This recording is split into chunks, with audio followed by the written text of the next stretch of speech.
Hola, ¿qué tal? Bienvenidos a la exposición número 2 de la historia de la moneda por Noel Vaca. En el video anterior analizamos cómo el crecimiento del comercio hizo que el trueque se convirtiera en un medio de pago complicado, dado los robos, la dificultad para establecer los costos exactos de los objetos y porque eran bienes perecederos que si no se consumían pronto se dañaban. Como consecuencia de esto, se cotizaron los metales para negociar, dado su resistencia, su gran belleza y su valor que estaba determinado por el material, el peso y la inscripción. Así se convirtió en un medio de pago efectivo hasta las aleaciones. Los griegos y romanos basaban su economía en la ganadería de ovejas, cabras y bueyes, de la que obtenían leche, lana, piel y carne. También de la agricultura de cereales, del vid y del olivo. Realizaban utensilios y cerámica y otros objetos como zapatos, collares y herramientas y eran conocedores de las minas y la metalurgia y por tanto eran excelentes orfebres, fabricando monedas y esta se convirtió en un objeto político. La moneda de esta cultura fue el dracma, cuyo vocablo en griego significa puñado. Estaba hecho en una aleación de oro y plata. La primera moneda griega se acuñó en la isla de Egina, en el Golfo Sarónico, entre el año 625 y 600 a.C., realizado exactamente en plata y cuya imagen especial era una tortuga como símbolo de prosperidad, dado que la isla de Egina basaba su comercio y su economía en el comercio marítimo. En Atenas, por ejemplo, su símbolo era una lechuga como símbolo de sabiduría y tenía las inscripciones A o E de Ática, es decir, Atenas, y Corinto pues tenía su Pegaso como este caballo alado que conocemos todos. El propósito ideológico era demostrar su orgullo y su identidad nacional y el valor mercantil que esto le daba al ganar reconocimiento. El propósito práctico era el pago de soldados mercenarios y el pago de algunos servicios públicos e impuestos, pero tenía como problemas que el comercio marítimo, de acuerdo a cada ciudad y estado, era diferente el valor. Entonces esto hacía un poco difícil la comercialización. En cuanto a las monedas de plata, los grabadores del periodo clásico estaban especialmente en Italia y Sicilia. Los más renombrados fueron Quimón, Euainetos y Dionisio de Siracusa, cuyo arte amonedado generaron las maravillosas cuadrigas y la arteusa con delfines. Estos grabadores realizaban diseños en relieve y en inciso a través de troqueles de bronce o de hierro endurecido que podían generar un anverso y un reverso. Los diseños se convertían entonces en un símbolo de cada ciudad y pues ellos representaban dioses y figuras mitológicas y esto le daba un cambio de valor. Por ejemplo, en el anverso estaba Atenea y en el anverso estaba el búho, en el tetradracma de Atenas. Los pesos también generaban una denominación. Por ejemplo, el óbolo, 6 óbolos eran un dracma, de allí viene la famosa palabra del óbolo de San Pedro. Está el octodracma y el decadracma, que tenían diferente tamaño y peso. Por ejemplo, con 2 óbolos tú podías ir al teatro en el siglo V a.C. y esto representaba o era equivalente al salario de un día de trabajo. Alejandro Magno fue el que distribuyó o digamos que hizo conocer el dracma de Atenas en los reinos de Asia y se convirtió en moneda nacional desde Turquía en el siglo V a.C. y se convirtió en la moneda legal de Grecia el 8 de febrero de 1833, pero esta moneda desapareció en 2002 debido a la imposición del euro tras 2700 años de fundación. Bienvenidos al lejano oriente. El banliang fue la primera moneda unificada del Imperio Chino sobre el año 378 a.C. y aunque anteriormente ya existían monedas como en el estado Shu, estas se extinguieron por las guerras internas en el año 249 a.C. El banliang fue acuñada por el emperador Qin Shi Huang, muy conocido por ser el iniciador de la muralla china, pero sobre todo porque esta joyita que tenía un carácter terrible se hizo para sí mismo el famoso ejército de terracota, que constaba de más de 7.000 guerreros, 600 caballos, 100 carros hechos de arcilla, que esto es en las primeras excavaciones, ya han encontrado otras 2 y faltan más por descubrir. Pero bueno, eso fue antes de que las monedas fuesen las famosas cuchillo moneda, que habíamos visto en el video anterior. Las monedas eran redondas con un orificio cuadrado en el centro, que facilitaban el ensartado en una cuerda para comodidad de transporte, pero en realidad significaban también era un simbolismo entre el cielo y la tierra y por tanto para ellos era un amuleto, o bueno, muchos lo han tomado como un amuleto. El Ban Liang equivalía a medio tael, y este medio tael equivalía a 12 shu, es decir, 7,2 gramos. Pero las primeras monedas pesaban 16 gramos, al igual que un estáter griego. Después se unificaron pesos y medidas escrituras en el Imperio Qin hasta la dinastía Han de Occidente en el año 618 fue reemplazado por la dinastía Wushu como moneda efectiva durante el periodo de los reinos combatientes. El diámetro del Ban Liang era entre el 32 y 34 milímetros y se realizaban moldes de 2 piezas donde podían acuñarse hasta 6 monedas. Las inscripciones tenían un sello pequeño y otra escritura del sello grande. Los caracteres eran alargados, verticales y un trazo superior corto.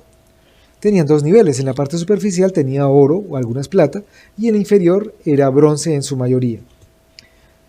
El estilo primitivo se realizaba a mano alzada y por tanto las primeras monedas pues no estaban muy bien terminadas. En la dinastía Han las monedas eran sobre todo de oro y la medida dejó de ser el tael para convertirse en el yin. Por ejemplo, una moneda equivalía a 10.000 Ban Liang, pero eran muy pesadas y entonces empiezan a producirse monedas más pequeñas llamadas semillas de olmo. Cambia su diseño y en el año 186 a.C. la emperatriz Lu establece o unifica el peso de 8 shu y una inscripción de escritura clerical. También se realizaron variantes con escritura rectangular y material de plata, hierro y plomo. Estamos en la India.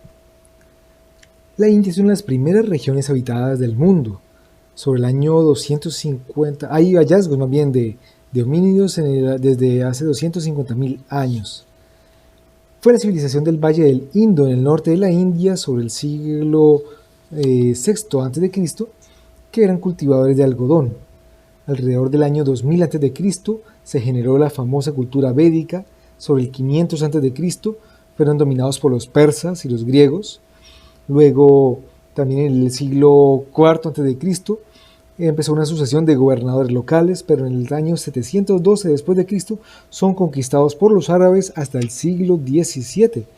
Luego, en el siglo XVIII son conquistados por los británicos por la famosa Compañía Británica de Islas Orientales y en el 1858 declarados colonia británica, pero lograron su independencia de Gran Bretaña en el año 1947. La rupia es la moneda oficial de la República de la India, que se divide en 100 países diferentes y su código ISO es la INR de Indi Rupia, así como de Colombia puede ser la COP, ¿no? El Colombian Pesos. Bueno, la rupia, cuyo traducción en sánscrito es tanka, significa plata, elaborado sobre el siglo VI a.C. El tanka de oro se elaboró en la ciudad de Jampur. Fue Ibrahim Shah, el rey Ibrahim Shah, que gobernó entre el año 1402 y 1440 después de Cristo, el primer gobernante que acuñó una moneda con su nombre. Esta moneda equivalía a 96 ratis, es decir, 11 gramos de oro. Luego se dieron las tancas de vellón. El vellón es una aleación o un trozo de metal de metales mixtos, como la plata y el oro, pero sobre todo cobre y zinc. Fue en Nueva Delhi donde se generaron monedas de 80 ratis, es decir, 9 gramos.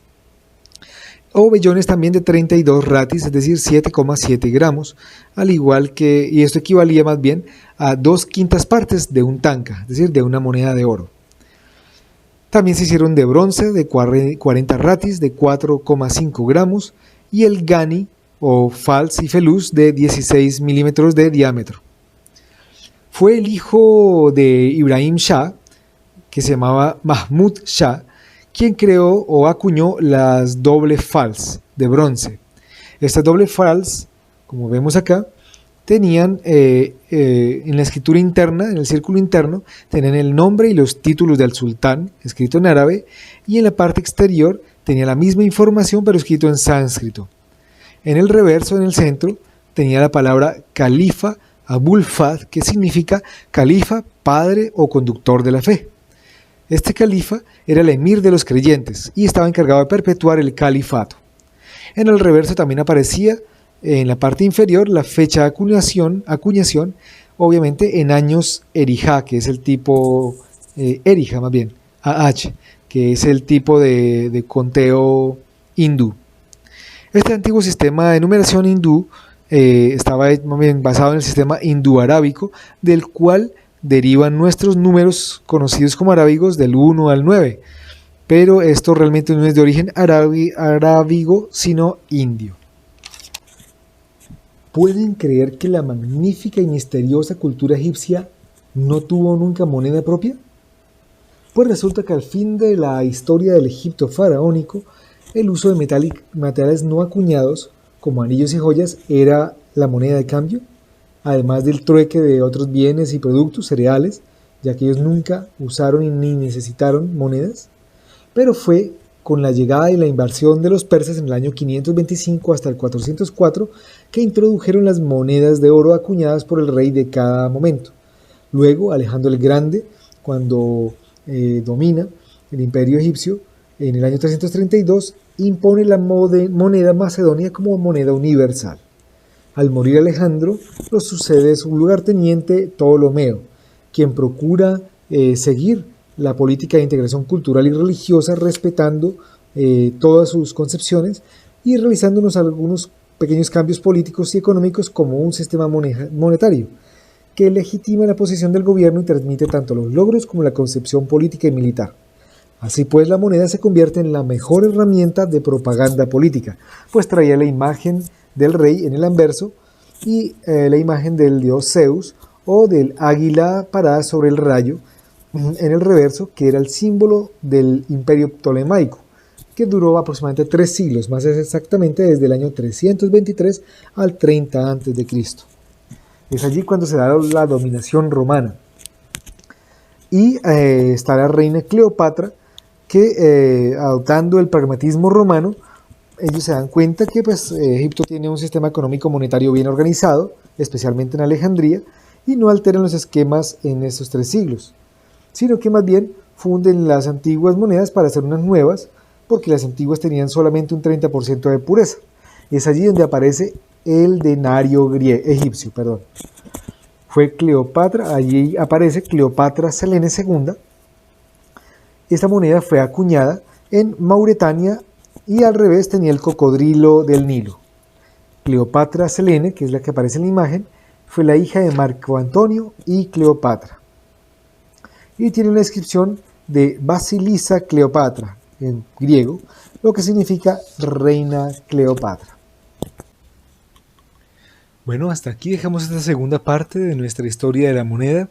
Desafortunadamente por tiempo no alcanzamos a exponer otros materiales, pero me gusta mucho terminar con este ejemplo del antiguo Egipto, porque me pone a reflexionar en el hecho de que el dinero, siendo un concepto abstracto, realmente no es tan necesario. Tremendo imperio se sostenía y vivía muy bien solo a punta de trueque, de un intercambio justo de mercancías, de productos y de un control o un sistema de regulación estatal de los valores y pesos y medidas. Entonces, qué chévere, ¿no? Volver a ese tiempo, qué rico poder volver a cultivar la tierra, qué bueno poder ser útil a los demás, poder intercambiar lo que hacemos con otras personas y poder recibir de ellos sus productos también en un comercio justo. Suena utópico, suena ideal, pero yo creo que se puede lograr. Dios nos permita encontrar otra vez ese justo medio y darle otra cara a este esquema o este sistema económico, más allá de ideologías políticas, es el hecho de darle valor a lo que importa, a la vida, darle valor a las personas, darle valor a la naturaleza también, a la salud, a la nutrición, a una sana nutrición realmente y bueno, espero que este material les guste, les haya dejado mucho para pensar, les haya enriquecido intelectualmente y bueno, la parte espiritual, búsquela tú mismo, de la mano de Jesús, ¿vale? Un abrazo, Dios los bendiga.